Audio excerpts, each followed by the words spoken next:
Hello, this is Haley, and I am here for another Holistic Creative Chat. And today our guest is Carolan Deacon, musician, performer, coach. There's something on your website, Truth Guide and Freedom Coach is what it is. Truth Guide and Freedom Coach. But what I want to say real quickly is that I've been listening to your music this morning, Carolan, and I've listened to it before, but I came back in this morning before talking with you today, and it is so moving from like that at the core of your center, inside out kind of way. And I just cannot express my gratitude for you coming here for this chat, because music has been such a healing force in my own life and is such a universal language of healing for many people. Yes, it is. So yes, welcome. Thank you so much for that. That's a beautiful thing to say, and I appreciate it from the cockles of my heart. Oh, bless you. So basically, where I like to start these chats is to just talk a little bit about what your current creative practice looks like for you. I have, there's always the songwriting aspect that's in place, and what I'm into right now is some children's songs that are coming to play as far as new music. But I have found that I function and feel better when I marry the music with the coaching. Mm-hmm. And so that has led me to offer some coaching in true voice, which is not really about singing.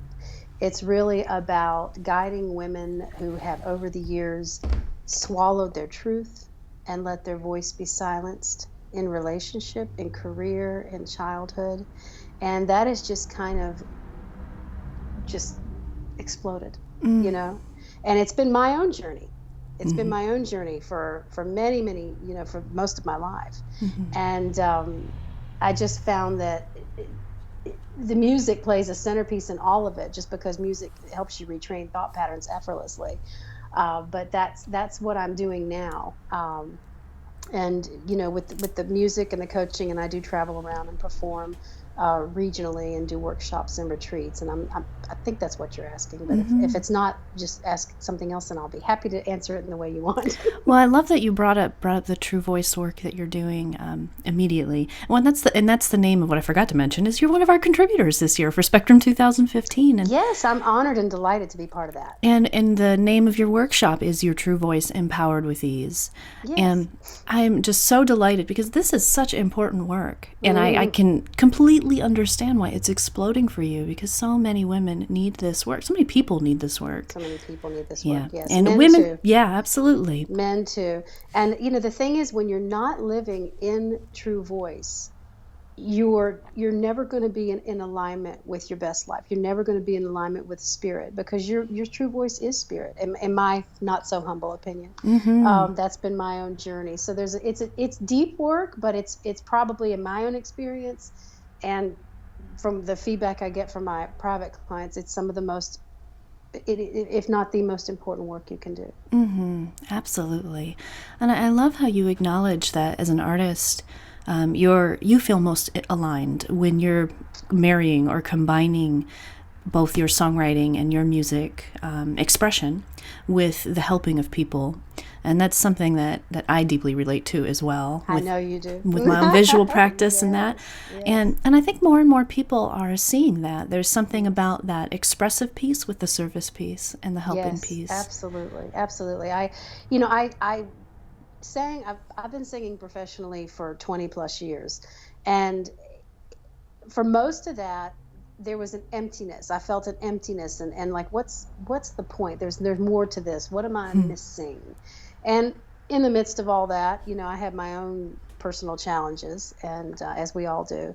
And what I found was missing was it's a gift from God that I meant to serve others with in a profound way. And when I made that ding, that changed the focus of my songs. That changed the focus of who I was trying to reach with them. And it changed everything for me. It just brought it to a whole new level. You know what that's like. Absolutely. Oh, I love that. So I guess maybe what I'd like to hear a little bit about is, and you're touching on it already so beautifully, but is how this voice work has impacted you personally, like in your personal life a little bit, if you don't mind sharing some of Not at that. all. Not at all. Most of my silencing, and I allowed that to happen. But it was in my relationships with men. That's where it started. I had a really hard time speaking my truth and saying what I really meant to my partner, as crazy as that sounds. And that led to a lot of dysfunction, a lot of resentment, a lot of anxiety. A lot of anxiety, because when I learned that when I swallowed that and I stuffed it, well, there's nowhere for it to go. Yeah. It manifests in some other way, and they're never good. It's not positive. But it's like that old saying that I heard in a 12-step program way back in the day, that somebody was walking along and saw a dog on somebody's porch, and he's laying on a big board with a nail on it, and the guy said to the dog's owner, said, why is your dog laying on that board with a nail? That's got to hurt. And the owner said, well, I guess he'll move when it hurts bad enough. And I try to see pain and suffering that I've had in that way. It had to get to a point before I made a change. My goal moving forward is that other women and men won't wait that long to make a change. But for me, silencing my true voice, swallowing my truth, led to addiction, led to anxiety, debilitating anxiety, and dysfunctional relationships. So it took several years of finding my own way, what worked and what didn't, because it's not like I went through the yellow pages back when we used the yellow pages and said, okay, here's somebody who can help me find my voice and restore myself Right. to living in the freedom of my truth. It wasn't available to me. So I found my own way, and that's what I do now. I share it with others. But that's my own personal experience, and I could go into a lot more sort of detail, but I won't. No, that's beautiful. I really, I see that myself, and, I worked as a nurse for some years, and I left art initially for a lot of what you're saying. There was this sense of emptiness in my practice, and then I went and became a nurse, and I worked that way for a while, and realized that piece that was missing for me was the helping piece. And then the marrying of those two is when things have started to really gel for me in my own personal healing journey and in my own service life as well. But what I see also is in people is exactly what you're describing, is that when we don't have an expressive outlet, or that channel isn't open, we suffer and we have pain, and that shows up emotionally. It shows up in dysfunctional relationship. It shows up as dis-ease in the body. When we don't, when we aren't aware of it consciously, it often shows up in the body.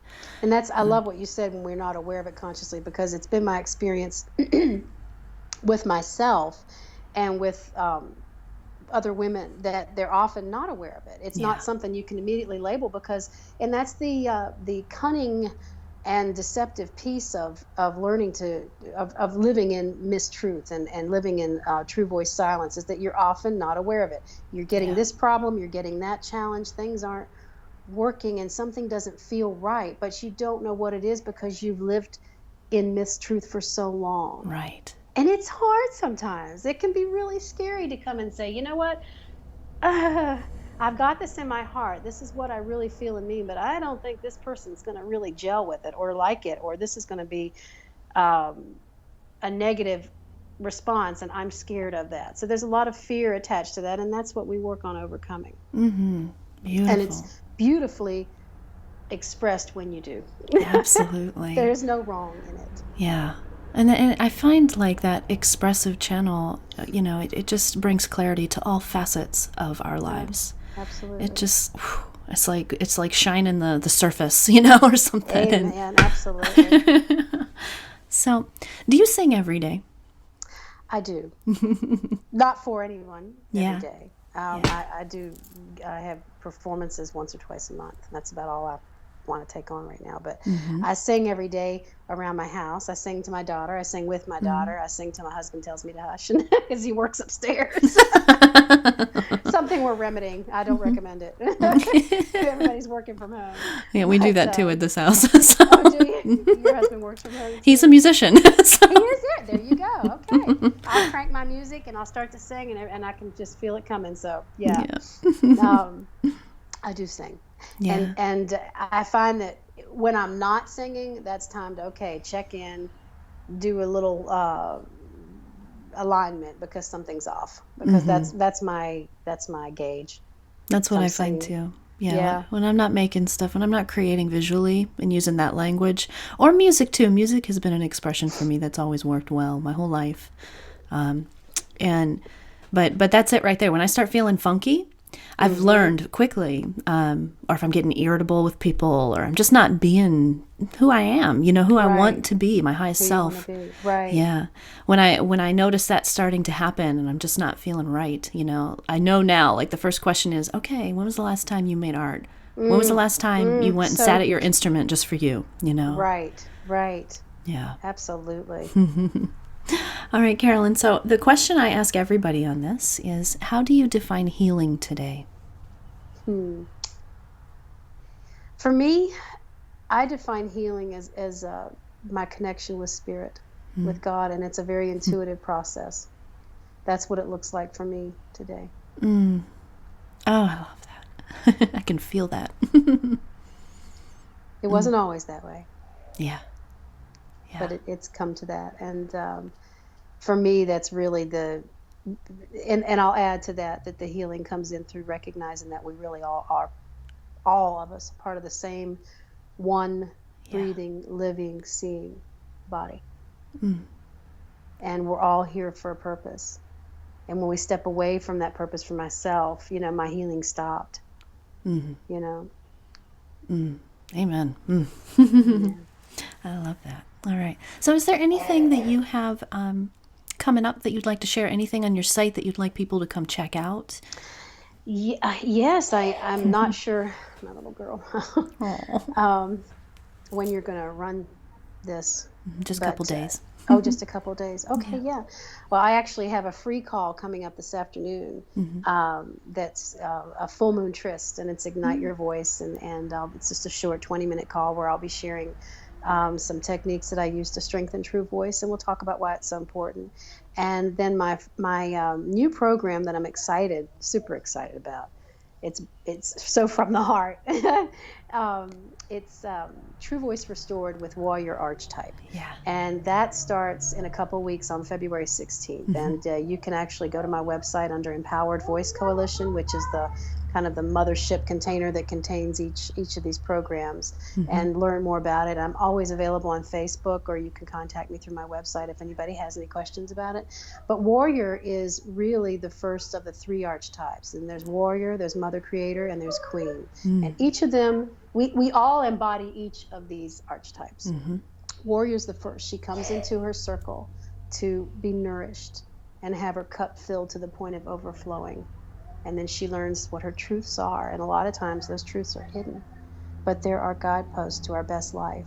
And then she learns to speak her truth with ease. And that's what that program is about. And then you launch into all of it. So I'm really, I am following the plan the path that's been laid out before me. I'm following my intuition. I'm following my divine guidance and what feels right in any given moment, instead of trying to micromanage and control every aspect, which is what I used to do. It doesn't work.